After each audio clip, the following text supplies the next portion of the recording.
안녕하세요, 여러분. 정말 정신없는 금요일입니다. 자, 오늘 코스피와 코스닥은 디커플링이 되면서 마무리가 되었습니다. 오늘 코스피 지수는 마이너스 0.18% 하락으로 마감이 되었습니다. 코스피는 오늘 장 초반에는 이렇게 상승하는 모습을 보여주었으나 상하이 종합지수가 개장되면서 더 큰 하락이 발생되었고 종가 역시 하락이 지속되었습니다. 특히 오늘은 상하이 종합지수를 포함한 대부분의 아시아권 증시가 하락으로 마감이 되었고 그와 반대로 미국의 나스닥과 S&P 500은 신고가를 돌파했습니다. 반면에 코스피 지수와 달리 코스닥 지수는 오늘 플러스 0.02% 상승으로 마감이 되었습니다. 자, 여러분, 다음 주에는 드디어 삼성전자의 부회장인 이재용 씨가 광복절 특사로 사면이 되느냐 안 되느냐가 결정이 됩니다. 8월 13일 날 광복절 특사로 사면이 되느냐 마느냐가 결정이 되는데 공교롭게도 한국의 8월 12일은 한국의 옵션 만기일입니다. 자, 그렇다면 다음 주 한국 증시는 과연 어떤 모습을 보여줄까요? 다음 주에는 옵션 만기일을 맞이해서 외국인과 기관의 대량 투매가 발생하면서 한국 증시는 하락하는 모습을 보여줄까요? 아니면은 외국인과 기관의 양 매수가 들어오면서 다음 주 한국 증시는 오히려 상승하는 모습을 보여줄까요? 오늘 이 시간에 한번 알아보도록 하죠.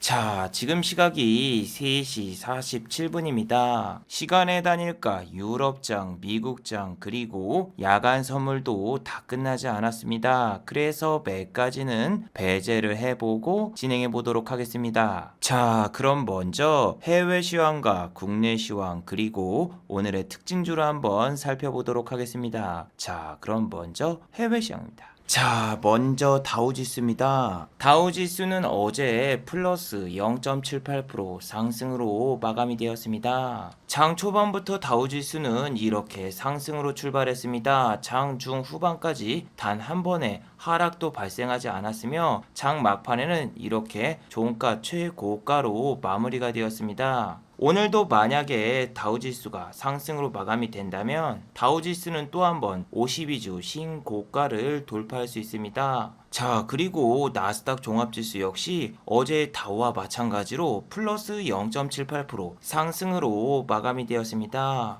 다우와 나스닥은 상승률은 동일했지만 장중의 움직임은 완전히 다른 모습을 보여주었습니다. 나스닥은 일단 장 초반에는 이렇게 하락세를 보여줬다가 장 막판에 갑자기 급등하는 모습을 보여주었습니다. 어제 다우와 나스닥이 상승으로 마무리된 이유는 다름 아닌 미국의 고용보고서 기대감 때문입니다. 미국에서는 매주 목요일 실업급여 청구자 수가 공개가 되는데 이번 주 미국의 실업급여 청구자 수는 38만 3천 건이 나왔습니다. 시장 예상치와 거의 부합하는 모습을 보여주었고 그로 인해서 8월 7일 날 발표되는 고용보고서 역시 좋을 거라는 기대감 때문에 다우와 나스닥이 모두 상승으로 마감이 되었죠. 특히 어제는 미국의 경기 민감주들이 모두 상승하는 모습을 보여주었습니다. 델타 변이 바이러스와 이름이 똑같은 델타 에어라인은 어제 플러스 4.28% 상승으로 마감이 되었고 미국의 항공주인 아메리카 에어라인 역시 7.51% 급등이 나왔습니다. 그리고 어린이들의 친구 월트 디즈니 역시 플러스 2.39% 상승으로 마감이 되었으며 미국의 크루즈 여객선 업체죠. 카니발 역시 플러스 7.18% 상승으로 마감이 되었어요.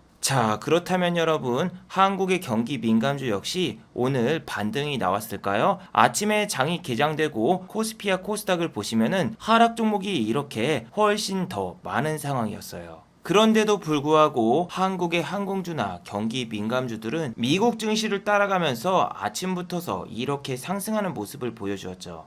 대한항공은 장 초반에 플러스 1.63%까지 상승하는 모습을 보여주었으나 결국 종가는 마이너스 0.16% 하락으로 마감이 되었어요. 이건 아시아나항공 역시 마찬가지였습니다. 대한항공과 똑같이 아침에는 플러스 1.61% 상승으로 출발했으나 종가는 상승도 하락도 아닌 0%로 마감이 되었습니다. 특히 대한항공과 아시아나는 현재 합병이 진행되고 있는데 공정거래위원회 내부에서는 아시아나와 대한항공의 합병이 내년까지 미뤄질 수 있다라는 뉴스가 나오고 있습니다. 그리고 미국과 달리 코스피와 코스닥 지수가 오늘 그렇게 크게 상승이 나오지 않았기 때문에 경기 민감주들이 상승하고 싶어도 상승할 수가 없죠. 물론 파라다이스 호텔 같은 경우에는 이렇게 0.60% 상승으로 마감이 되었지만 차트를 보시면은 음봉으로 마감이 되었죠. 대한항공, 아시아나하고 똑같습니다. 장 초반에 잠깐 상승이 나왔다가 종가는 음봉 마감. 이런 종목들의 대부분은 경기 민감주였습니다. 특히 모두투어 같은 경우에는 장 초반에는 플러스 4.19%까지 상승했으나 종가는 플러스 1.80%로 마감이 되었어요.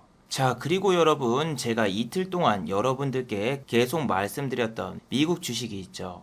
바로 로빈후드라는 종목인데 이 종목 같은 경우에는 전날에 이렇게 50.41% 상승이 나왔다가 어제는 무려 마이너스 27.59% 하락이 나왔습니다. 자, 로빈후드가 이렇게 급락이 나온 거는 기존 주주들이 가지고 있던 주식이 락업이 풀리면서 이렇게 대량 투매가 발생되었습니다. 이건 여러분 단순하게 웃을 일이 아니라 한국도 다음 주에 크래프톤이라는 주식이 상장이 되는데 이 주식 같은 경우에는 락업 비율이 매우 낮습니다. 그렇기 때문에 상장되자마자 외국인과 기관에 대량 투매가 발생할 수 있고 투자자분들은 대량 투매를 우려해서 중복 청약이 가능한데도 불구하고 증거금은 고작 5조밖에 되지 않았고 크래프톤의 IPO 경쟁률은 7대 1밖에 나오지 않았죠. 반면 오늘 상장된 카카오뱅크 같은 경우에는 어떻게 되었나요? 카카오뱅크 같은 경우에는 아침부터서 상한가를 직행하는 그런 모습은 보여주지 않았습니다. 왜냐하면은 카카오뱅크의 주식을 팔아야 된다. 신한금융투자를 비롯한 각 기관들이 카카오뱅크가 상장하기도 전에 매도 레포트를 냈기 때문이죠. 그런데 오늘 카카오뱅크는 어떻게 되었나요? 네, 상한가를 갔습니다. 상한가를 간 것뿐만이 아니라 수급을 보시면은 외국인과 기관의 양 매수가 들어왔죠. 보통 신규 상장주 같은 경우에는 첫날부터서 외국인과 기관의 매물이 쏟아지는 경우가 대부분입니다. 최근에 상장된 맥스트 역시 외국인과 기관은 연일 매도 중이고 개인만 이렇게 매수 중이죠. 자, 그리고 여러분 상한가를 어디서 말았나 보세요. 네, 동시호가 때 말았습니다. 동시호가 때. 차트를 보시면은 카카오뱅크는 시작하자마자 이렇게 15분 동안 급등을 시켜놓고 다시 빼버렸습니다. 그러면서 계속 횡보를 하다가 1시 때 갑자기 다시 급등이 나왔고 2시 때로 넘어가자 다시 한번 하락하는 모습을 보여주다가 장막판 동시효과 때 확 쳐올리면서 상한가를 갔죠. 카카오뱅크는 상장하자마자 코스피 시가총액 11위가 되었죠. 시가총액 33조 원. KB금융지주라던가 우리 금융지주보다 훨씬 더 시가총액이 높아요. 그래서 오늘 상한가를 갔기 때문에 카카오뱅크 직원들은 1인당 22억 원의 차익을 챙길 수 있고 중요한 건 뭐다? 카카오뱅크는 현재 고평가 논란에 휩싸이고 있죠. 자, KB금융지주의 재무제표를 보시면은 영업이익이라던가 혹은 당기순이익이 얼마입니까? 영업이익이 4조 6천억에다가 당기순이익은 무려 3조 5천억이에요. 그런데 카카오뱅크는 어떻죠? 영업이익도 1,000억 원대, 당기순이익 역시 1,000억 원대죠.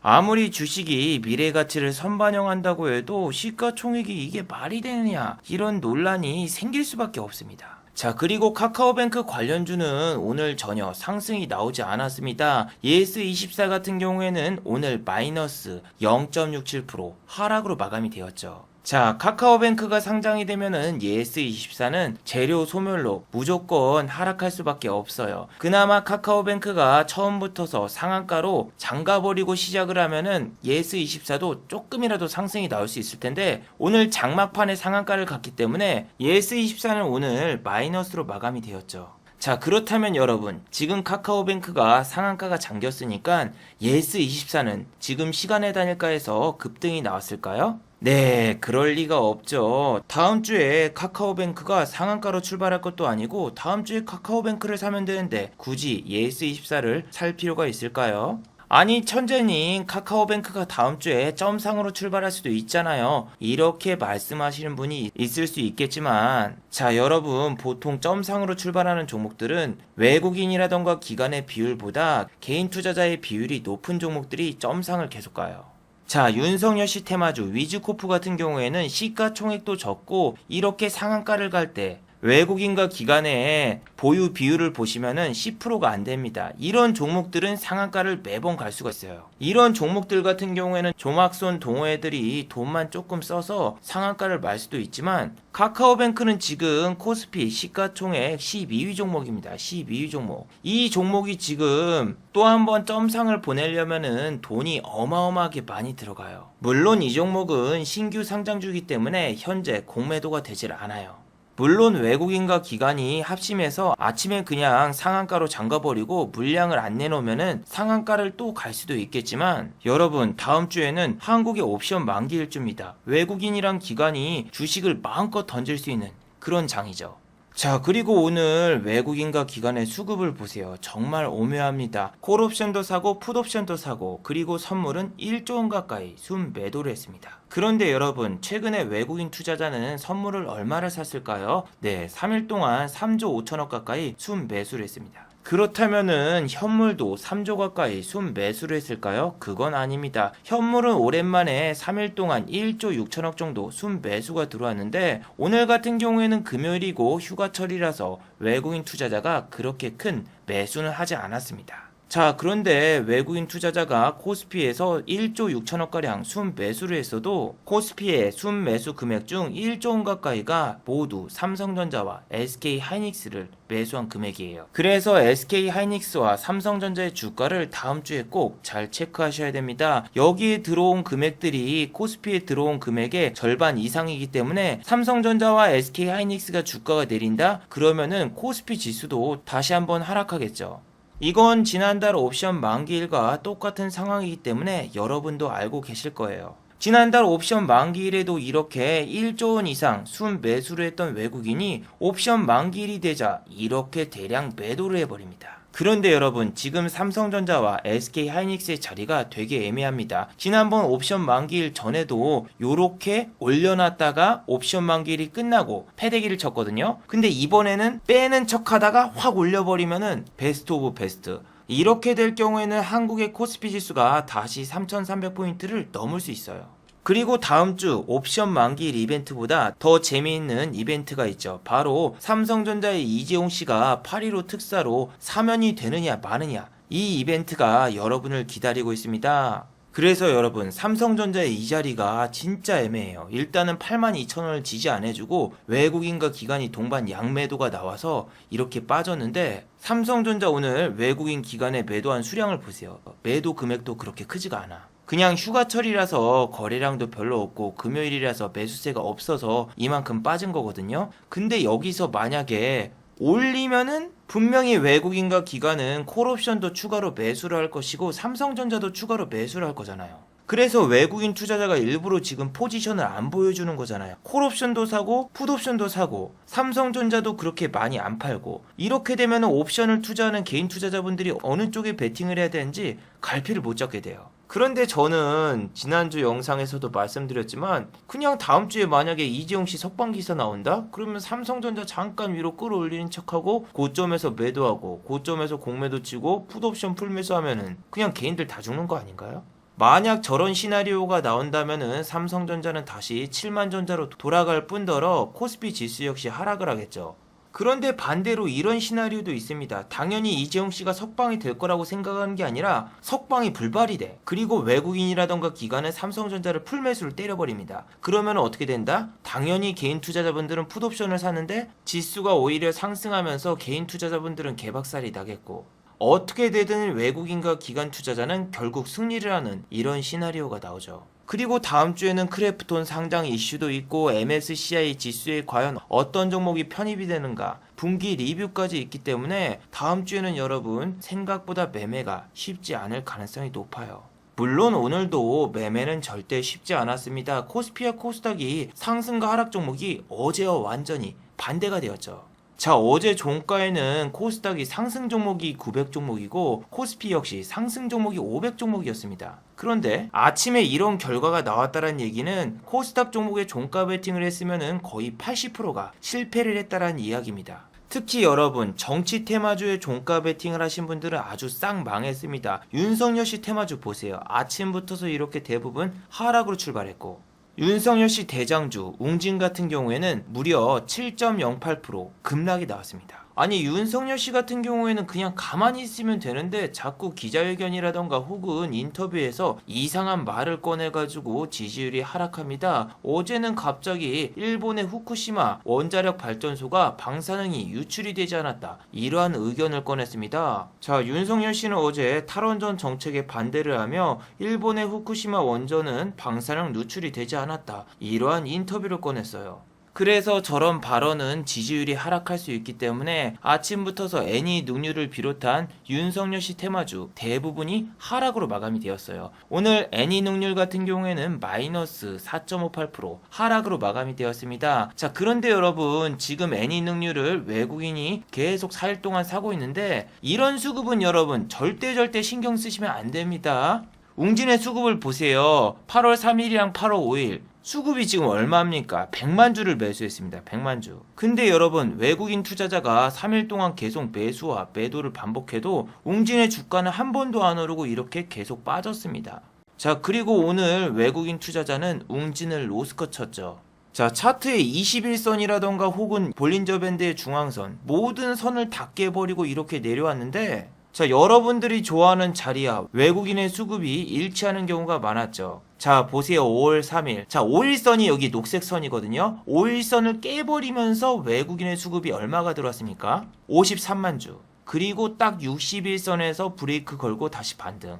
여러분들이 정말 좋아하는 자리, 여기서 V자 반등 나오면서 다시 전고점 돌파를 생각하신 개인 투자자분들이 대부분일 거예요. 참고로 저는 여러분들이 그런 생각을 할 것이라고 생각해서 반대로 8월 3일 날 웅진을 시간에 다닐까 해서 전량 매도했습니다. 물론 여러분 8월 4일에도 이렇게 웅진을 다시 매수했다가 매도도 했습니다.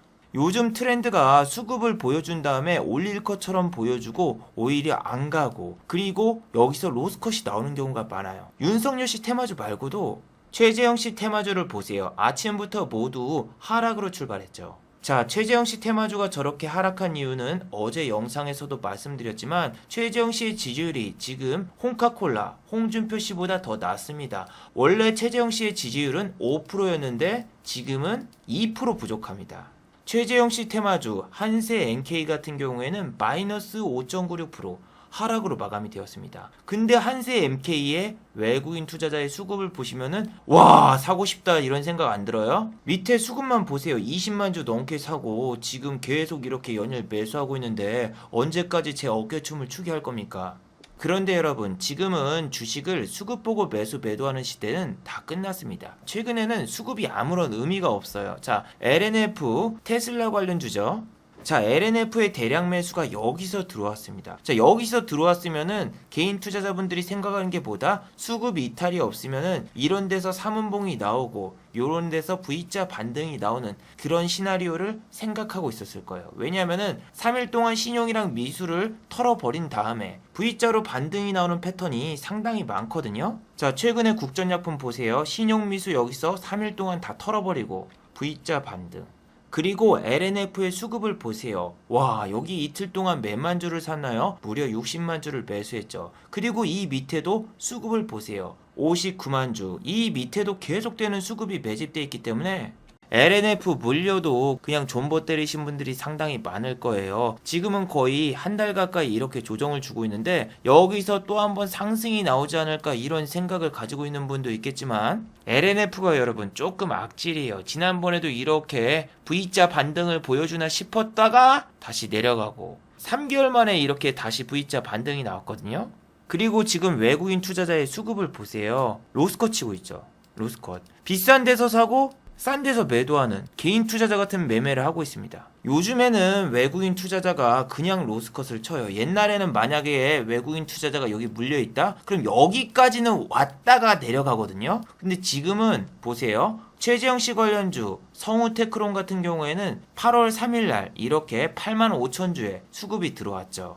이럴 경우에는 못해도 한 이 정도까지는 왔다가 다시 빠져야 되는데 지금은 그냥 다이렉트 보험처럼 다이렉트처럼 쭉 빠지고 외국인 투자자 그냥 로스컷 치고 전량 손절하고 나갔습니다. 일단 저는 외국인이라던가 기관에 수급이 조금 있는 종목 같은 경우에는 이렇게 짜잘짜잘하게 오버로드를 띄워놔서 관찰을 합니다. 자, 웅진이라는 종목은 오늘 급락이 나와가지고 저도 이렇게 오버로드를 손절했습니다. 5.91% 마이너스가 났죠. 자, 금호건설이라는 종목도 보세요. 예전에 제가 이런 데서 매매해서 계속 매도하고 나갔는데 요즘에는 손을 안 댄단 말이에요. 왜냐면은 여기 내려갈 때 수급을 보세요. 외국인이랑 기관이 양매수를 하면서 계속 하단으로 내려가고 있어요. 주가가 계속 빠져. 얘네들이 양매수를 하는데 그 이유는 뭐다? 외국인이랑 기관이 위에서 매수하는 게 아니라 밑에서만 매수를 하니까 주가는 내려갑니다. 천재님, 그러면은 외국인이랑 기관이 양매수를 하는데 언젠가 올리지 않을까요? 저는 시간이 많은데 그냥 사두고 가만히 놔두면은 얘네가 올리니까 수익 보고 나올 수 있지 않을까요? 아니, 그래도 추세가 하방이고 계속 내려가는데 수급이 들어온다고 매수하는 건 그건 아니거든요. 얘 지금 여기서 여기까지 올라가서 본전되려면은 16%가 올라와야 돼요. 16%. 근데 내가 이쪽에서 외국인 기관 수급이 남아있다고 계속 가만히 놔둬봐봐. 그러면은 정말 지금 우라통만 침입니다. 외국인이랑 기관 니네 왜 맨날 매수하는데 왜 주가를 안 올리는 거야? 그래서 맨날 주식 확인하고 그러면서 시간을 뺏기게 되는데 그냥 차라리 저런 종목 매수 안 하고 스트레스를 줄이는 게 더 낫지 않을까요? 외국인이랑 기관 같은 경우에는 이렇게 매도한 종목이 3시 45분이 되면은 이렇게 매동이 나오거든요. 근데 이런 종목 중에서도 추세가 이렇게 살아있는 걸 봐야지. 추세가 죽은 종목에 수급이 들어온다고 해서 절대 안 가거든요. 자, 오늘 카페24 같은 경우에는 외국인과 기관에 양 매수가 들어오면서 플러스 10.75%나 상승이 나왔죠. 와, 그런데 카페24의 무빙을 보셨나요? 아침에 쫙 올렸다가 다 뺐다가 장막판에 이렇게 다시 올리기. 지금 여러분 매딜제 패턴이 계속 똑같아요. 여기서도 잠깐 올렸다가 뺐다가 장막판에 올리기. 여기서도 뺐다가 올렸다가 장막판에 올리기. 지금 똑같은 패턴을 3일째 연속으로 보여줬거든요. 그런데 여러분, 제가 지난번에도 말씀드렸지만 똑같은 패턴을 3번 이상 보여줄 경우에는 그 다음번에는 패턴을 완전히 반대로 합니다. 다음 주에도 카페24가 아침에 막 급등이 나오잖아요. 그러면은 여기서 촥 빠져. 그럼 이 자리에서 사야지 하고 사잖아요. 그럼 이 자리에서 이제 지옥의 워터파크가 열리면서 촥 하고 빠질 가능성이 높아요. 자, 국전약품 보세요. 얘 지금 3일 내내 패턴이 똑같았습니다. 3% 이상 아침에 빼, 그리고 종가에 올리거나 보합으로 만들어요. 근데 이 종목 같은 경우는 지금 여기 넘어가잖아요. 여기 넘어가면은 3일 단일가 걸려요. 그래서 얘 패턴이 어떻다? 일단 아침에 3%에서 4% 빼고 종가 보합 내지 약간 상승. 어제도 이렇게 뺐다가 상승 마감. 오늘도 뺐다? 그럼 여기서 올라올 거라고 생각하고 개인 투자자분들 매수. 하지만 종가는 최저가 마감. 물론 국전약품을 포함한 여러가지 제약주에 대해서 어제 이 영상에서 코멘트 해드렸지만 우리나라가 2025년도까지 K-백신을 만들겠다 이 프로젝트 때문에 어제 시간의 단일가에서 서린바이오를 비롯한 일신바이오 여러가지 백신 관련주가 급등했었죠.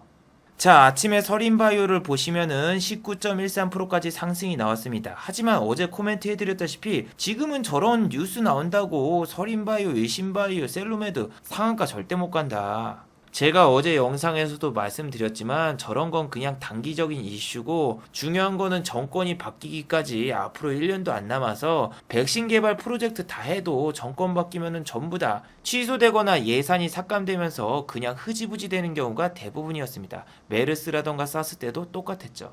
그래서 서린바이오라던가 일신바이오는 보시면은 오늘 종가 대비해서 10% 이상 빠지면서 마감이 되었습니다. 서린바이오는 오늘 플러스 8.70% 상승으로 마감이 되었으며 장 초반에는 무려 22.83%까지 상승했다 빠졌죠. 그렇다는 이야기는 고점에서 잘못 잡았으면은 오늘 마이너스 14%의 손실을 봤다란 이야기고 시초가에만 잡았어도 마이너스의 7%의 손실을 봤습니다. 자, 제가 여러분 단기 매매를 하실 때 15분 봉을 켜고 보시라고 말씀을 드렸잖아요. 보통 30분 동안은 끌어올리는 종목이 종가까지도 갈 수 있다. 근데 이 종목이 무서운 게 뭐냐면은 30분 동안 올려놓자마자 바로 뺐습니다. 예. 이쪽까지 뺐길래 아 이제 이놈 시세 끝났구나 했는데 갑자기 다시 올려.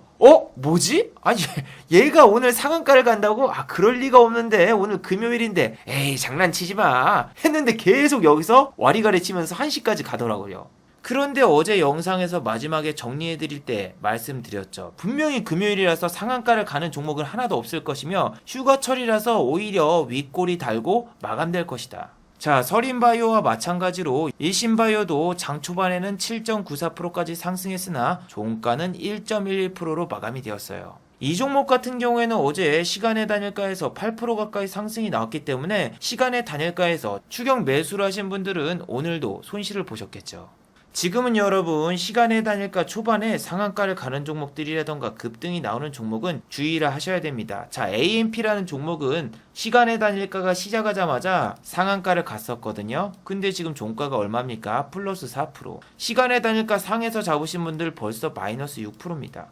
AMP 같은 경우에는 최근에 유상증자 소식 때문에 급등이 나왔는데 오늘 같은 경우에는 메타버스 찌라시가 나오면서 시간의 단일가에서 저렇게 상승이 나왔었어요. 그리고 지금 보시면은 백신 관련주 중에서 상한가를 간 종목이 단 한 종목도 없습니다. 그리고 어제 구독자분 중 한 명이 이렇게 물어보셨더군요. 백신 관련주 ST팜을 들고 있는데 어제 매도를 했다. 근데 시간의 단일가에서 1% 이상 상승이 나왔습니다. 아 이거 내일 다시 잡을까요? 내일 또 급등이 나오면 어떡하죠?